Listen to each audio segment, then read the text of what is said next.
گزشتہ جمعہ آپ نے دیکھا تھا کہ ہم فتح مکہ پڑھ رہے تھے۔ ایک پرچی میرے پاس آئی تھی گزشتہ ہفتے کہ انہوں نے مجھے کہا کہ آپ نے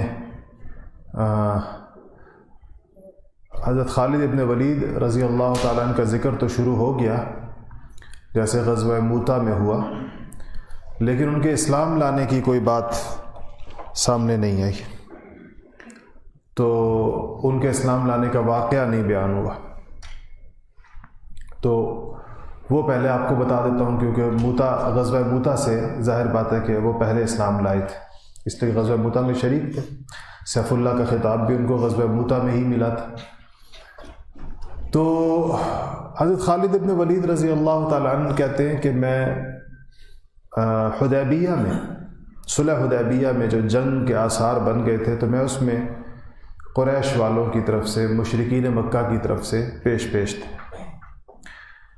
ایک موقع کے اوپر میں نے نبی کریم صلی اللہ علیہ وسلم پر حملہ کرنے کی کوشش بھی کی، لیکن مجھے ایسے میرے دل میں یہ خیال آیا اور مجھے یہ اندازہ ہوا کہ جیسے آپ فرشتوں کے حصار کے اندر ہیں اور میں آپ کے اوپر کامیاب نہیں ہو سکتا، آپ کسی خصوصی خدائی حفاظت کے حصار کے اندر۔ قرآن میں آتا ہے واللہ یعصمک من الناس، اللہ لوگوں سے آپ کو بچائے گا۔ کہتے ہیں میرا بھائی تھا، اس کا نام ولید تھا۔ عربوں کے اندر یہ رواج عام ہے، باپ کے نام پر بیٹے کا نام رکھ دیتے ہیں، ولید ابن ولید۔ اور تو کہتے ہیں وہ مجھ سے پہلے اسلام لے آئے تھے، ولید میرا بھائی جو ہے۔ تو کہنے لگے کہ ایک جب آپ عمرۃ القضاء کر کے واپس جا رہے تھے رسول اللہ صلی اللہ علیہ وسلم، تو میرے بھائی کا مجھے خط ملا، اور اس نے کہا کہ اس خط میں لکھا تھا کہ حضور اکرم صلی اللہ علیہ وسلم آپ کو یاد کرتے ہیں اور کہتے ہیں کہ خالد ابن ولید جیسے ہوشیار اور سمجھدار آدمی پر ابھی تک اسلام کی حقانیت کیوں نہیں کھلی؟ کیسے خالد کے دل نے ابھی تک اسلام کی حقانیت کو تسلیم نہیں کیا؟ اور اس میں میرے بھائی نے، ولید ابن ولید نے مجھے اسلام کی طرف دعوت دی بڑے اصرار کے ساتھ۔ تو خالد کہتے ہیں کہ مجھے بڑا اس سے میرا دل اچانک کھل گیا اور میرے دل میں یہ آیا کہ میں جاؤں اور جا کر نبی کریم صلی اللہ علیہ وسلم کے پاس مدینہ منورہ جا کر اسلام قبول کروں، اپنے بھائی کے دعوتی خط کی وجہ سے اور آپ صلی اللہ علیہ وسلم کی اس غائبانہ شفقت کی وجہ سے جو پیغام کی شکل میں ان کو ملی، کہ بھائی کہتا ہے کہ حضور کو آپ کا انتظار ہے کہ آپ کب اسلام کی حقانیت کو قبول کر کے آپ آئیں گے اور اسلام قبول کریں گے۔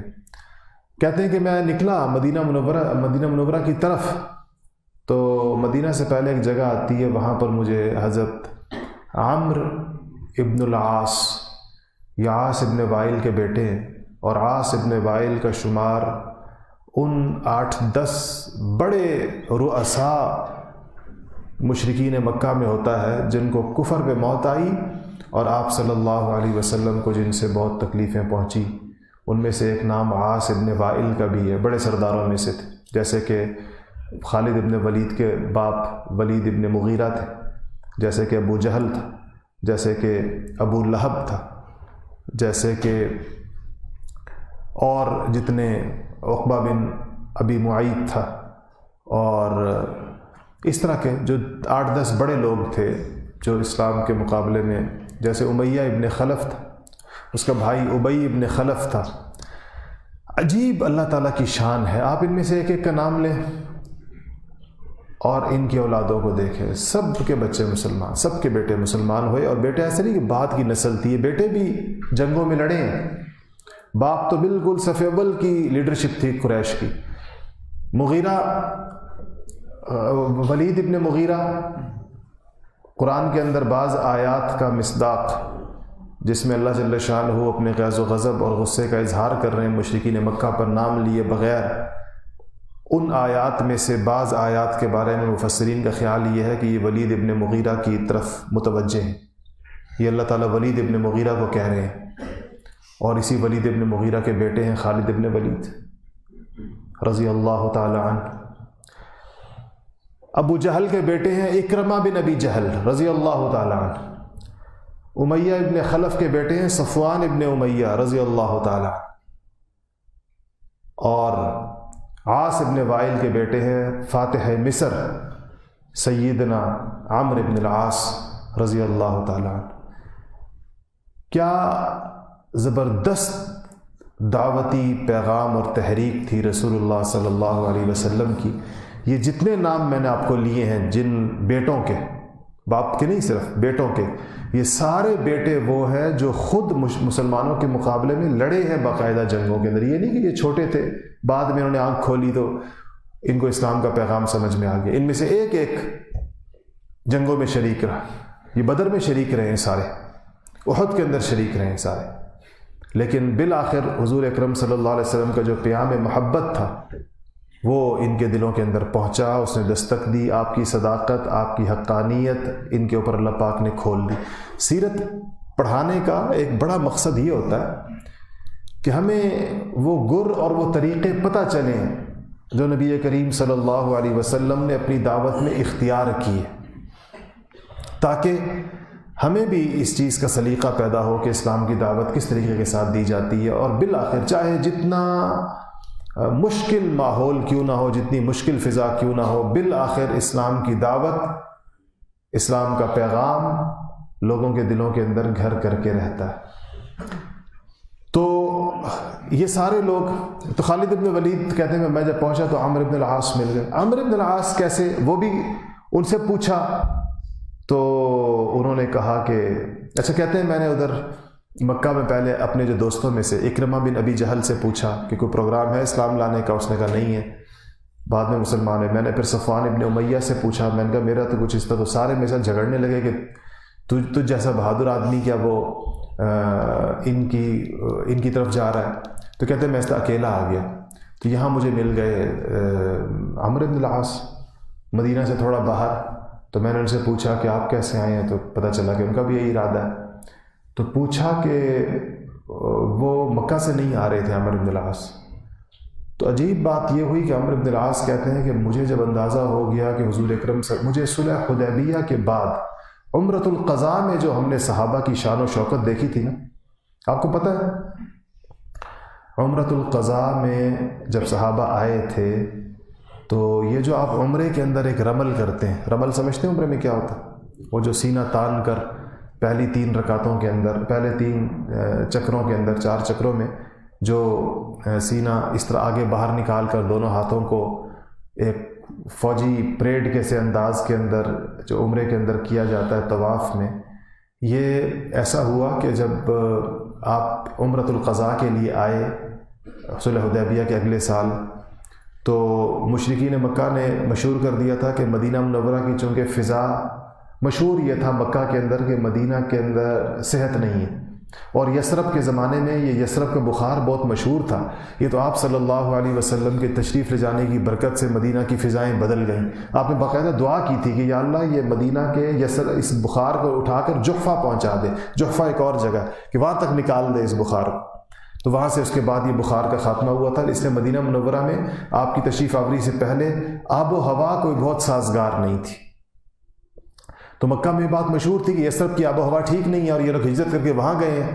تو اب جب یہ آئیں گے تو یہ بڑے لاغر ہوں گے، بڑے کمزور ہوں گے، بڑے نحیف ہوں گے، بالکل ہی دبلے پتلے ہوں گے، اور لڑنے کے قابل نہیں ہوں گے۔ وہ یہ زمانہ ہے جب انسان کی قوت جو ہے وہ بازوؤں کی قوت ہوتی تھی، جس طرح آج کل ٹیکنالوجی کے میدان میں جو آگے چلا جائے تو بازو کی قوت تو دھری کی دھری رہ جاتی ہے، اس زمانے میں تو قوت کا مطلب تھا انسان کے بازوؤں میں کتنی قوت ہے، کتنی تلواریں اٹھا سکتا ہے، کتنی بھاری تلوار اٹھا سکتا ہے، کتنی دیر لڑ سکتا ہے۔ آج کل جس کو فٹنس کہتے ہیں نا، تو زمانے میں فٹنس کا سوال ہوتا تھا، اگر لڑائی ہونی ہے تو پھر فٹنس دیکھی جائے گی، اور وہ لوگ رہتے بھی تھے۔ آپ دیکھیں کہ ایک ہی جنگ کے اندر باپ، بیٹا اور پوتا تینوں کھڑے ہیں، اور تینوں ایک جیسی قوت کے ساتھ لڑ رہے ہیں۔ بدر میں آپ دیکھیں کیا ہوا کہ باپ بھی کھڑا ہے، اس کے ساتھ بیٹا بھی کھڑا ہے، اور بالکل ایک جیسے قوت کے ساتھ، یہ نہیں پتہ چلتا کہ ان دونوں میں کوئی عمر کا فرق ہے۔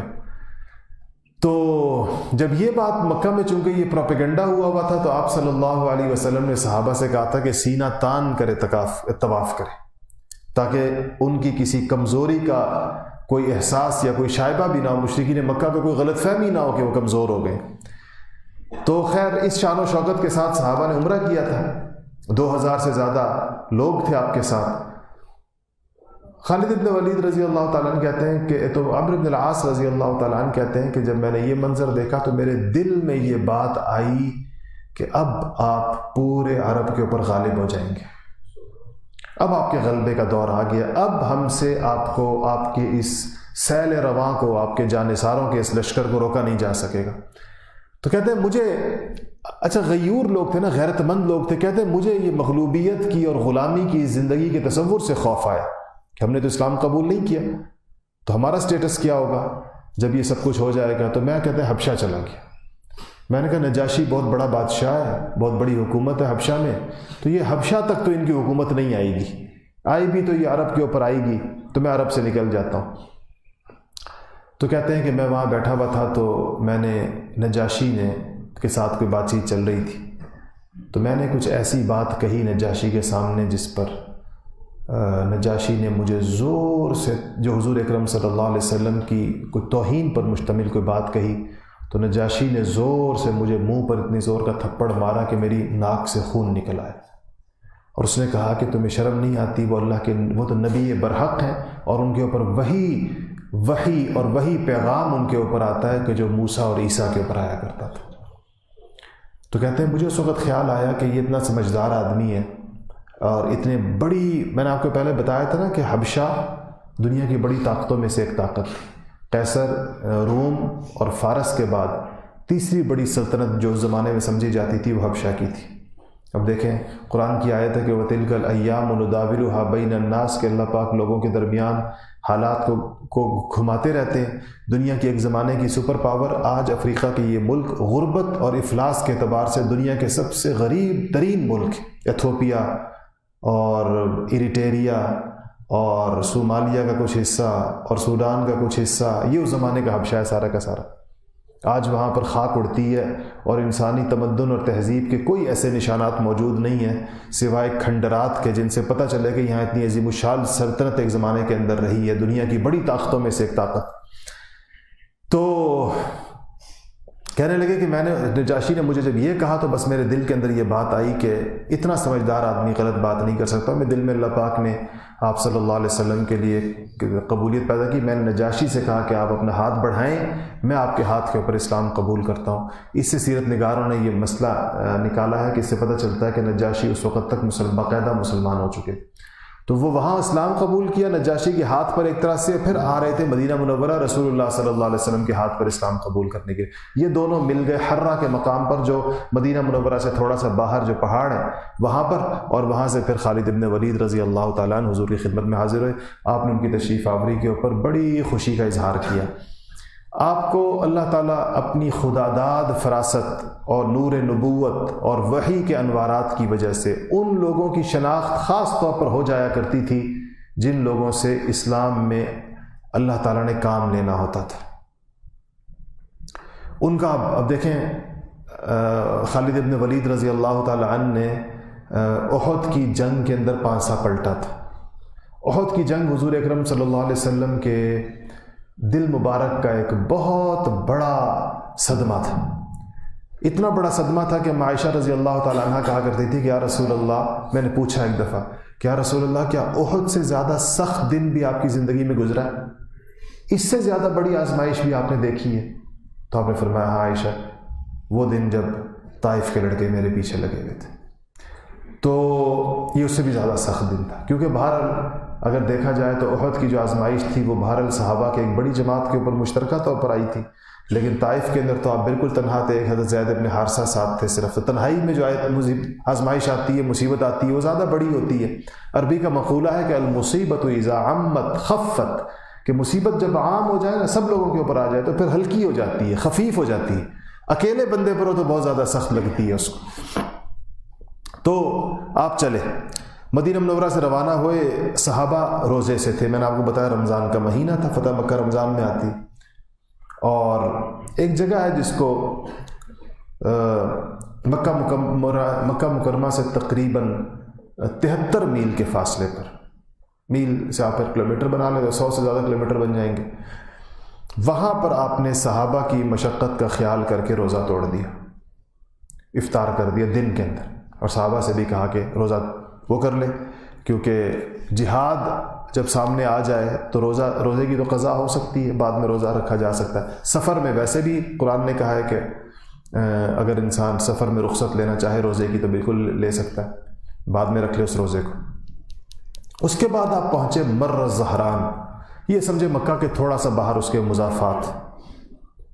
تو جب یہاں پہنچے اور یہ سارے لوگ 10,000 سے زیادہ لوگ اپنے اپنے خیمے لگا دیے, آپ نے کہا کہ سب لوگ اپنے خیموں کے اندر آگ جلا لیں. تو یہ اس تعداد کا اظہار تھا کہ جب رات کو یہ خیموں میں آگ لگے گی, خیموں کے باہر, تو یہ روشنی اٹھے گی اور اس سے اندازہ ہوگا کہ یہ کتنے لوگ ہیں, کتنا بڑا لشکر. تو یہ ویسے بھی وہ تھا, عربوں کا رواج تھا کہ جب کہیں پر بھی لشکر جا کے پڑاؤ ڈالتا تھا تو رات کو آگ لگاتا تھا تاکہ جانوروں وغیرہ سے بھی حفاظت ہو, ساری چیزوں سے. ابو سفیان مکہ میں تھے, واپس آئے تھے مدینہ سے, جو کل پچھلے جمعے کے اندر میں نے بتایا تھا کہ وہ تو اس معاہدے کو ایکسٹینڈ کرنے کے لیے آئے تھے, حدیبیہ کو آپ نے قبول نہیں کیا تھا. وہ سب کے پاس گئے تھے یک کے بعد دیگرے, لیکن کوئی صحابی ان کی سفارش کے لیے تیار نہیں ہوا, حتیٰ کہ وہ 5 سال کے حسن ابن علی رضی اللہ تعالی عنہ کی ضمانت چاہ رہے تھے کہ وہ کہہ دیں کہ میں نے امان دے دی اہل مکہ کو. تو یہ سب کچھ تو ہو نہیں سکتا تھا. تو ابو سفیان کھٹکا تھا قریش والوں کو اس بات کا کہ آپ صلی اللہ علیہ وسلم عہد و وفا اور عہد پیمان پوری کرنے والی شخصیت ہیں. آپ قریش کو اس کی بدعہدی کی سزا ضرور دیں گے اور بنو خزاعہ کے ساتھ اپنی وفاداری اور اپنے حلف کو ضرور پورا کریں گے. اور جب آپ نے ابو سفیان کو بھی ناکام واپس کر دیا تو قریش کے اس شک و شبے کے اندر مزید اضافہ ہو گیا کہ اب مکہ پر آپ حملہ کریں گے. تو ابو سفیان رات کو باہر نکلے, شاید اسی خیال سے نکلے ہوں. باہر نکلے مکہ سے اور پہاڑ کی طرف آئے تو سامنے دیکھا تو الاؤ جل رہے ہیں اور اتنے بے شمار. رات کا وقت تھا, خیمے اور افراد تو نظر نہیں آ رہے تھے, لیکن آگ بتا رہی تھی کہ اگر ہر خیمے کے آگے آگ ہے تو ہزاروں آگیں جل رہی ہیں. تو گھبرا گئے کہ کیا ہوا. تو اتنے میں بدیل ابن ورقہ ملے, ان سے کہا کہ یہ کس چیز کی آگ ہو سکتی ہے. انہوں نے کہا لگتا ہے کہ بنو خزاعہ مکہ سے باہر رہتے ہیں, شاید ان کی آگ ہے. ابو سفیان نے کہا کہ بنو خزاعہ اتنی آگ کہاں جلا سکتے ہیں, یہ تو کوئی بہت بڑی تعداد ہے. بنو خزاعہ اتنے کہاں ہیں کہ ان کی اتنی آگ ہو جتنی سامنے نظر آ رہی ہے, اتنی بڑی تعداد کے اندر. کہا وہ تو بڑے, ان کے اپنے الفاظ تھے کہ تو بڑے حقیر اور ذلیل قسم کے لوگ ہیں, تھوڑے سے لوگ ہیں. عرب کے اندر تعداد کے کم ہونے کو ذلت کہا جاتا تھا کہ تعداد کم ہے, اور حقارت کے ساتھ دیکھا جاتا تھا. کیونکہ جب میں نے آپ کو بتایا ہے کہ جنگیں ساری تو افراد کی قوت کی بنیاد پہ لڑی جاتی, جتنے لوگ زیادہ ہوتے تھے اتنا زیادہ عزت سمجھی جاتی تھی. تو کہتے ہیں کہ یہ بات ہو رہی تھی ان کے درمیان, تو اتنے میں حضرت عباس رضی اللہ تعالیٰ عنہ ادھر نکل آئے. اچھا یہ بات یاد رکھیں کہ حضرت عباس بن عبد المطلب جو حضور کے چچا تھے, انہوں نے ابھی تک ہجرت نہیں کی تھی, مسلمان ہو چکے تھے. مسلمان تو بدر کے بعد یہ ہو گئے تھے. حضور کے وفادار تو پہلے سے تھے. اگر آپ کو پچھلے سیرت کے لیکچرز یاد ہیں تو آپ صلی اللہ علیہ وسلم جب ہجرت سے پہلے منا میں مدینہ کے لوگوں کے ساتھ پہلی دفعہ مل رہے تھے, یا بلکہ دوسری دفعہ مل رہے تھے, جس کو بیعت عقبہ ثانیہ کہا جاتا ہے, اس وقت بھی انہوں نے کہا کہ آپ کی طرف سے انصار مدینہ کے ساتھ بات چیت کرنے کے لیے کہ انصار اگر آپ کو مدینہ آنے کی دعوت دے رہے ہیں تو تمام ذمہ داریاں اٹھائیں, اور اگر کل جنگ مسلط ہو جاتی ہے تو اس جنگ کا بھی حوصلہ رکھیں, تب تو حضور کو لے کر جائیں. یہ گفتگو حضرت عباس نہیں کی تھی آ کر, چچا ہونے کی حیثیت سے. اسلام نہیں لائے تھے لیکن چچا ہونے کی حیثیت سے. تو حضرت عباس نے حضور کو اس فتح مکہ سے کچھ عرصہ پہلے ایک پیغام بھیجا کہ میں ہجرت کرنا چاہتا ہوں, مدینہ آنا چاہتا ہوں.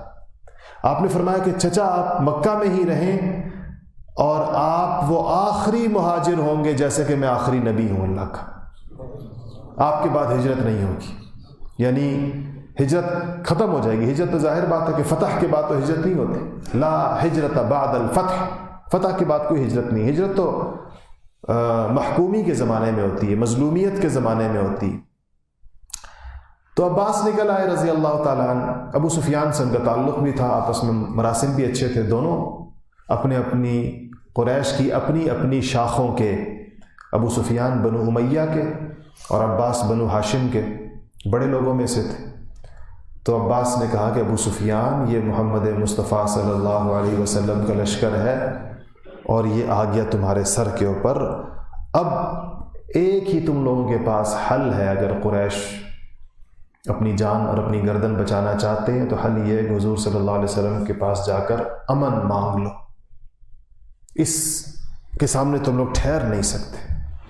ابو سفیان بڑے ہوشیار آدمی تھے، اسی وقت وہ سمجھ گئے کہ اس لشکر کا مقابلہ قریش نہیں کر سکتے۔ اسی رات کو صرف آگ دیکھ کر، ابھی انہوں نے دن نہیں دیکھا تھا، لشکر کا سامان نہیں دیکھا تھا، تلواریں اور تیر نہیں دیکھے تھے، تعداد نہیں گنی تھی، لیکن صرف اس رات کے الاؤ کو دیکھ کر انہوں نے کہا کہ مکہ اس کے سامنے نہیں ٹھہر سکتے، اہل مکہ اس کے سامنے نہیں ٹھہر سکتے۔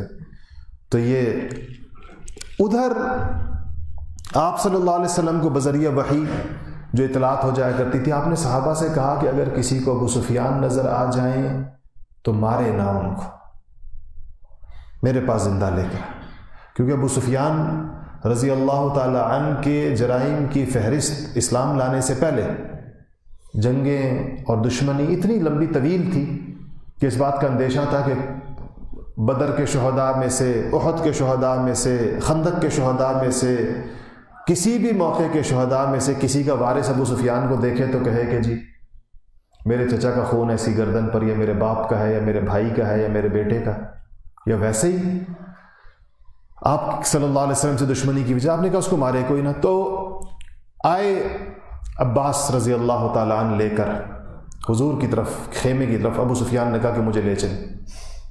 دو لوگ اور بھی ساتھ تھے، بدیل ابن ورقہ ساتھ تھے اور حکیم ابن حزام ساتھ تھے۔ حکیم ابن حزام حضرت خدیجۃ الکبریٰ رضی اللہ تعالی عنہا کے بھتیجے تھے، اور ان کا شمار بھی ان شرفائے مکہ میں ہوتا تھا۔ یہ چند لوگ تھے جن کے بارے میں آپ صلی اللہ علیہ وسلم کو خوب یقین تھا کہ یہ بالآخر مسلمان ہوں گے۔ ان میں ایک یہ تو حکیم ابن حزام بھی تھے، سہیل ابن عمرو بھی تھے جو صلح حدیبیہ کے اندر قریش کی طرف سے آئے تھے، ان کے بارے میں بھی۔ تو یہ آئے تو اب جب جا رہے تھے حضور کے خیمے کی طرف تو رستے کے اندر سیدنا عمر فاروق رضی اللہ تعالیٰ عنہ کی نگاہ پڑ گئی کہ حضرت ان تک شاید ابھی یہ پیغام نہیں پہنچا پورا، یا بہرحال تو حضرت عمر فاروق نے دیکھ لیا کہ ابو سفیان آ رہے ہیں، عباس کے ساتھ ہے، تو جھپٹے کہ میں ان کو پکڑ کے خود حضور کی خدمت میں لے جاؤں اور شاید حضور مجھے یہ حکم دے دیں کہ اسی گردن اڑا دو تو یہ سعادت مجھے حاصل ہو جائے۔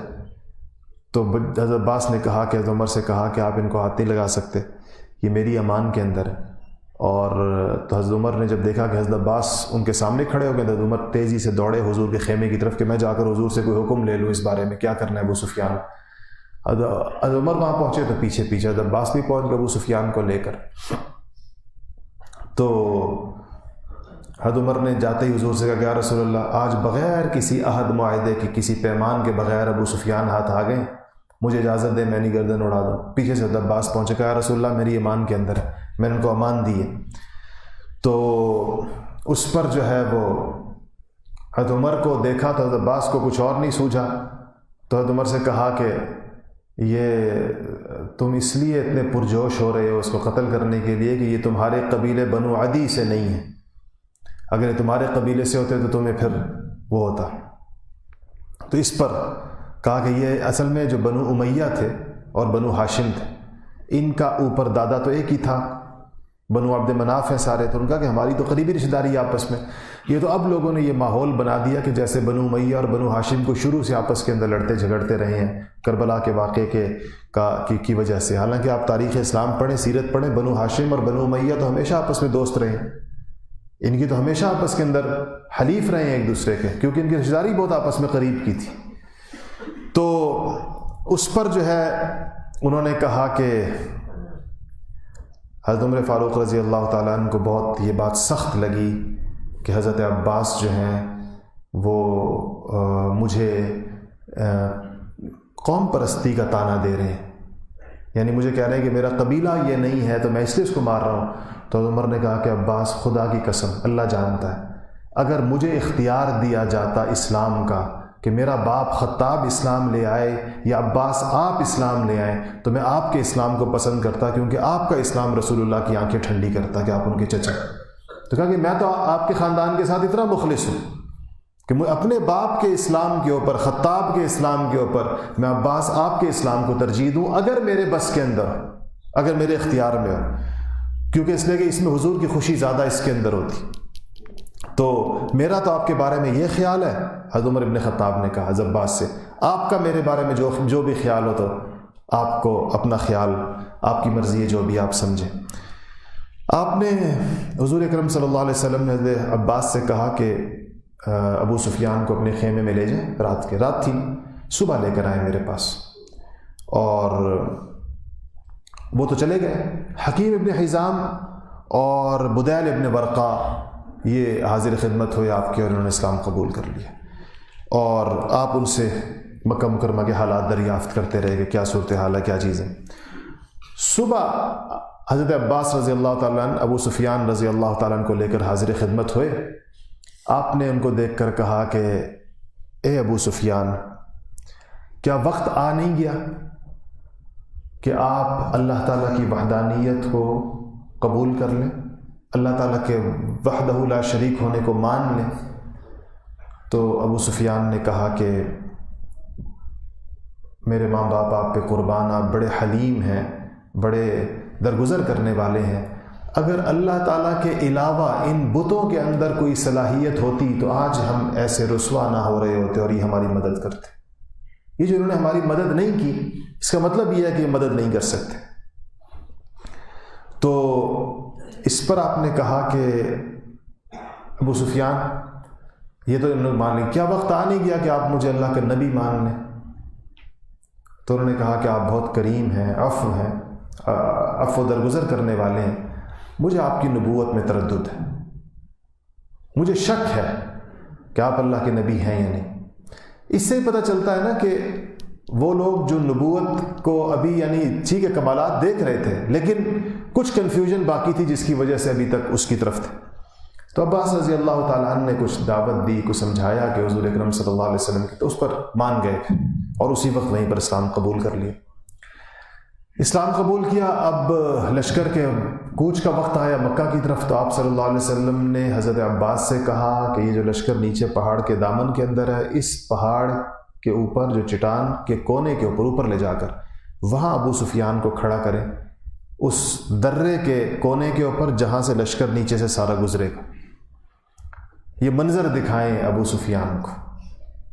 حضرت عباس لے گئے، وہاں کھڑا کر دیے، خیمے سمٹ گئے، خیمے لاد دیے گئے اونٹوں کے اوپر، اور صحابہ سارے بیٹھ گئے اپنے گھوڑوں اور اونٹوں کے اوپر، اور آپ صلی اللہ علیہ وسلم نے 6 حصے بنائے تھے اوس کے، اور 6 حصے بنائے تھے خزرج کے، اور 3 حصے بنائے تھے مکہ کے مہاجرین کے، اور اوس خزرج اور مہاجرین کے علاوہ انصار مدینہ کے علاوہ بنو غفار قبیلے کا پورا حضرت ابو ذر غفاری اس کی قیادت کر رہے تھے، باقی قبائل کی اس طرح چھوٹی چھوٹی سمجھے کہ جیسے ریجمنٹس ہوتی ہیں، ڈویژنز ہوتی ہیں فوج کی، وہ اس طرح آپ نے مختلف، ہر ایک کے ہاتھ کے اندر جھنڈا تھا، اور اب ایک کے بعد ایک جو ہے ڈویژن موو کر رہا ہے، اور وہ ادھر سے گزر رہا ہے۔ اب ابو سفیان ورطہ حیرت کے اندر ہے، تو کہنے لگے کہ جو گزرتا تھا کہتے تھے یہ کون ہے، عباس سے پوچھتے تھے یہ کون سا قبیلہ ہے، کیونکہ اکثر لوگوں نے زرہیں پہنی ہوئی تھی، تو حضرت عباس بتاتے کہ یہ بنو فلان ہیں، یہ بنو فلان ہیں، یہ بنو فلان ہیں، یہ بنو فلان ہیں۔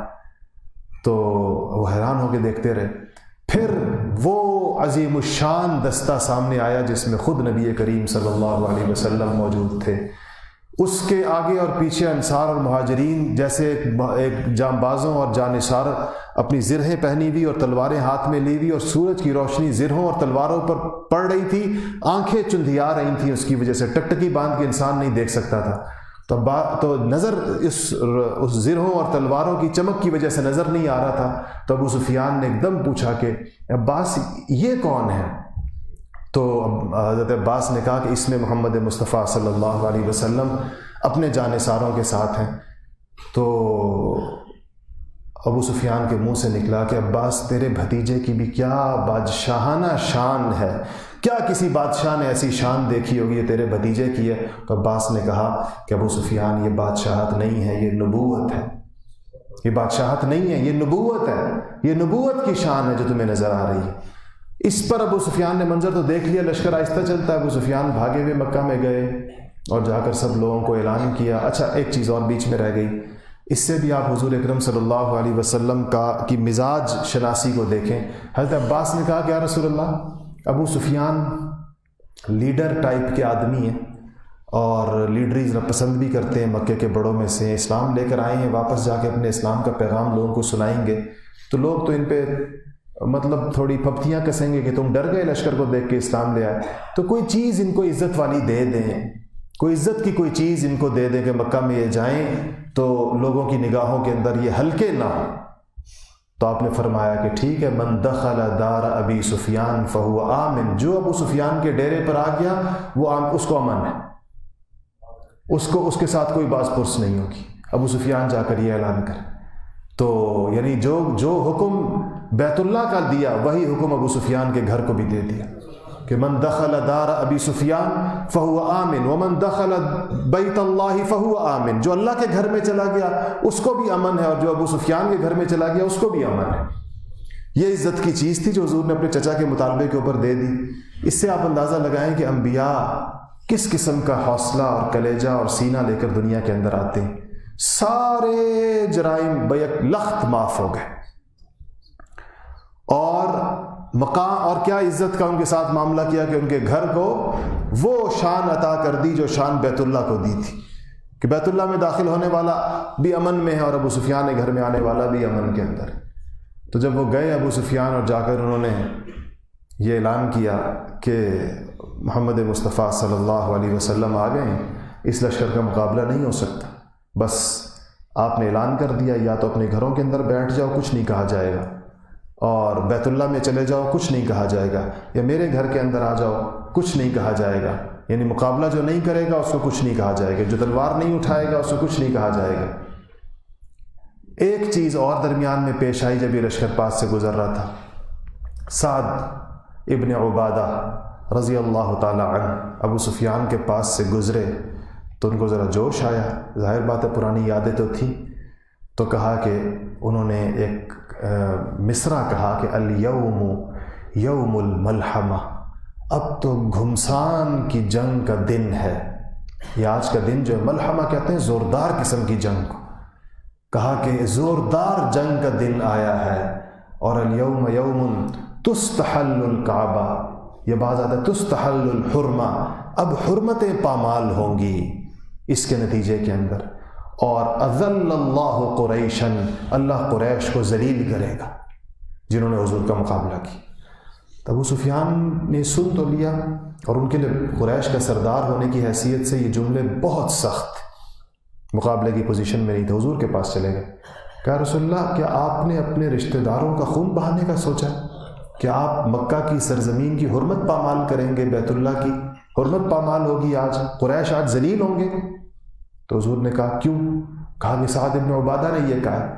اور ان کے لیے سخت بات یہ بھی تھی کہ سعد ابن عبادہ تو انصاری تھے، یعنی مدینے کا ایک آدمی مکہ میں آ کر مکے کے دروازے پہ کھڑے ہو گئے، ابو سفیان جیسے آدمی کو یہ کہہ رہا ہو. تو حضور نے کہا کہ سعد نے غلط کہا، الیوم یوم المرحمہ، یہ تو رحم کا دن ہے. ملحمہ کی بجائے لام کو را سے بدل دیا، مرحمہ. کہا یہ جنگ کا دن نہیں ہے، یہ رحم عفو درگزر کا دن ہے، آج تو معافیاں ہوں گی لوگوں کے لیے. اور کہا کہ اللہ تعالیٰ اعز اللہ قریش، آج تو قریش کی عزتیں اوپر بڑھیں گی، مزید عزت، کیونکہ اسلام کی عزت ان کو حاصل ہوگی، اور آج تو اللہ تعالیٰ کے گھر کی عزتیں جو ہیں وہ اوپر جائیں گی. اور آپ کو حضرت سعد کی بات حضور کو پسند نہیں آئی. آپ نے حضرت سعد کے ہاتھ میں جھنڈا تھا لشکر کا، آپ نے ان کا جھنڈا ان کے ہاتھ سے لے لیا. اور پھر ان کی دلداری بھی مقصود تھی کہ سعد ناراض نہ ہو جائیں، تو ان کے بیٹے قیس کے ہاتھ میں پکڑا دیا باپ سے لے کر کس کو دے دیا؟ بیٹے کو دے دیا. ابو سفیان کو بھی راضی کر دیا اور سعد کو بھی ناراض نہیں ہونے دیا. اور اس بات پر جو بات بہت زیادہ سخت تھی اس پر آپ نے اپنے یعنی وہ جو اپنا کنسرن ہے، اپنی اس کے اوپر تھوڑی سی ناراضگی ہے، اس کو بھی ظاہر کر دیا. تو جب یہ لشکر داخل ہوا، ابو سفیان نے اعلان کیا تو باقی لوگ ہیں. خود ان کی بیوی ہند، جس کو ہم لوگ عام طور پہ ہندا کہتے ہیں، جو مسلمان ہوئی بعد میں رضی اللہ عنہا، یہ کہنے لگیں کہ حیران ہو گئی اپنے شوہر کی بات سن کر. تو کہنے لگیں، بہت سخت غصے میں آ گئی، بڑی زوردار خاتون تھی. تو عتبہ کی بیٹی تھی آگے، یہ جو شیبہ اور عتبہ کا نام آپ نے سنا ہے، ان میں سے عتبہ کی بیٹی تھی جو بدر کے اندر مارا گیا تھا. تو یہ کہنے لگیں کہ لوگوں، اس سر سے لے کے پاؤں تک اپنے شوہر کے بارے میں، یہ جو چربی کا ایک پہاڑ ہے، اس کی بات نہ سنو، یہ سٹھیا گیا ہے، یہ اب تم لوگوں کی ذلت کی طرف بلا رہا ہے. بعض سیرت کی روایتوں میں لکھا ہے کہ جا کے ابو سفیان کی دونوں مونچھیں پکڑ کے بھی جھنجھوڑا ہندا نے کہ تم کیسی باتیں کر رہے. تو کہتے ہیں انہوں نے کہا کہ لوگوں، اس پاگل عورت کی نہ سننا، یہ تمہیں مروائے گی. اس کو پتہ نہیں ہے کہ آگے کیا منظر ہے، اس نے لشکر نہیں دیکھا ہے. یہ ابھی جو ہے جو باتیں یہ کر رہی ہے، وہ ہندا چاہ رہی تھی کہ لوگوں کو، جیسے انہوں نے احد کے اندر، آپ کو پتہ نا ساتھ گئی تھی وہ احد کے اندر لشکر کی حوصلہ افزائی کرنے کے لیے اور ان کو غیرت دلانے کے لیے. تو ہندا کا خیال تھا کہ میں ابھی مکہ والوں کو تھوڑی غیرت دلاؤں کہ لڑنے کا وقت آیا ہے. تو ابو سفیان نے کہا کہ اس پاگل عورت کی نہ سننا، یہ تم لوگوں کو مروائے گی، اس کو پتہ نہیں ہے کہ باہر کیا چیز اب مکہ میں داخل ہونے والی. تو خیر جب وہ لوگوں نے اس کو دیکھ لیا، لشکر کے آثار دیکھے، تو اسی طرح ہوا.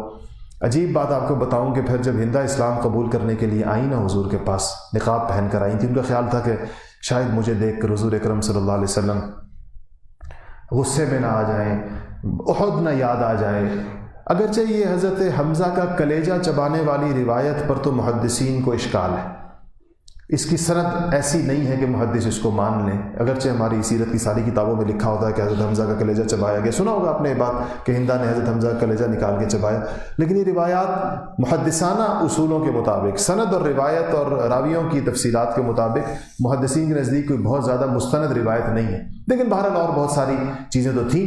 تو جب وہ آئیں تو حضور صلی اللہ علیہ وسلم عورتوں کو بیعت کر رہے تھے. تو اب وہ بیعت کر رہے تھے، یہ تو برقع، یہ تو نقاب پہن کے بیٹھی ہوئی تھی، لیکن تھیں بہت ہی، جس طرح بہت ہی زوردار قسم کی عورتیں ہوتی ہیں، ان کو پر کوئی خوف نہیں تھا بالکل بھی اس وقت بھی، حالانکہ ان کو کچھ پتہ نہیں تھا کہ ان کے ساتھ کیا ہوگا. تو حضور نے کہا، ویسے قرآن کی آیتیں ہیں نا، اذا جاءک المؤمنات یبایعنک، کہ اے نبی جب آپ کے پاس عورتیں آئیں بیعت کرنے کے لیے تو آپ ان سے یبایعنک علی الا یشرکن باللہ شیئا، تو ان سے آپ بیعت اس پر لیں کہ وہ شرک نہیں کریں گی، ولا یسرقنا، چوری نہیں کریں گی، ولا یزنینا، زنا نہیں کریں گی، ولا یقتلن اولادہن، اپنی اولادوں کو قتل نہیں کریں گی. تو جب آپ جو جملہ کہتے ہیں نا، یہ آپ الفاظ کہلوا رہے تھے عورتوں سے. تو آپ نے جب کہا کہ کہو کہ لا یشرکن باللہ شیئا، اللہ کے ساتھ شریک نہیں ٹھہراؤں گی، تو اب ہندا نے کہا جب اسلام لے آئے تو پھر شریک کہاں سے آ گیا، پھر تو شریک کا قصہ ہی ختم ہو گیا جب اسلام قبول کر لیا. پھر آپ نے کہا کہو کہ ولا یسرقنا، کہ چوری نہیں کریں گی. تو ہندا نے کہا کہ کبھی کوئی چوری تو ایسی ذلت کا کام ہے، ویسے بھی کسی کو نہیں کرنا چاہیے، مطلب اسلام نہ بھی قبول کرے تو چوری نہیں کرنی چاہیے. اور پھر آپ نے کہا کہ کہو ولا یزنینا، کہ زنا نہیں کرو گی. تو ہندا نے کہا کبھی کسی شریف خاندانی عورت تو زنا کا تصور بھی نہیں کر سکتی. تیسری دفعہ بولی بیچ میں. پھر آپ نے کہا کہ ولا یقتلن اولادہن، اپنی اولادوں کو قتل نہیں کریں گی. تو کہنے لگی ہم نے تو اپنی اولادیں پال پوس کے جوان کی تھیں، آپ نے ہی بدر اور احد میں ماری ہیں ہماری اولادیں، ہم نے تو نہیں ماری اپنی اولادیں خود. تو یہ سن کر آپ صلی اللہ علیہ وسلم نے کہا کہ تم عتبہ کی بیٹی ہو؟ تو انہوں نے کہا ہاں میں عتبہ کی بیٹی. اور اس پر جو ہے آپ نے جو ہے ان کو، لیکن آپ نے اس کے اوپر کوئی اور جملہ نہیں کہا. میں اکثر اپنے ساتھیوں سے کہتا ہوں کہ آج ہمیں مغرب آزادی اظہار کا سبق پڑھاتا ہے. یہ 1400 سال پہلے ایسا آزادی اظہار کوئی تصور کر سکتا تھا کہ ادھر حضور کا لشکر داخل ہوا ہے اور ہندا کہہ رہی ہیں کہ ہم نے تو اپنی اولادیں پال پوس کے جوان کی تھی، ماری تو آپ نے، اور تو ان جنگوں کے اندر ماری گئی جو آپ کے ساتھ جنگیں ہوئی، ہم نے تو اپنے بچے کبھی نہیں مارے. تو لیکن اس کے اوپر بھی آپ نے کوئی اس کو جواب نہیں دیا. حالانکہ اس بات کا کتنے جواب بن سکتے ہیں کہ گھر پر آ کر تو نہیں مارے کسی کو، نہ مارا تو نہیں ہوا جو مقابلے کے لیے آئے تھے، جو جنگیں لڑنے کے لیے مکہ سے اٹھ کے مدینہ آئے تھے، حملہ کرنے کے لیے آئے تھے سارے کے سارے. مکہ میں تو یہ پہلی دفعہ مسلمان آ رہے ہیں، اور جب پہلی دفعہ بھی آ رہے ہیں تو امن کے ساتھ آ رہے ہیں. سب کو آپ کے گھر کو امن، دارالامن قرار دے دیا کہ من دخل دار ابی سفیان فہو آمن. یہ سارے جوابات بنتے تھے نہیں بنتے تھے، آپ نے کچھ نہیں کہا اس وقت کے اعتبار. اسلام قبول کیا ان کا. آج وقت زیادہ ہو گیا، انشاءاللہ باقی اگلے جمعے.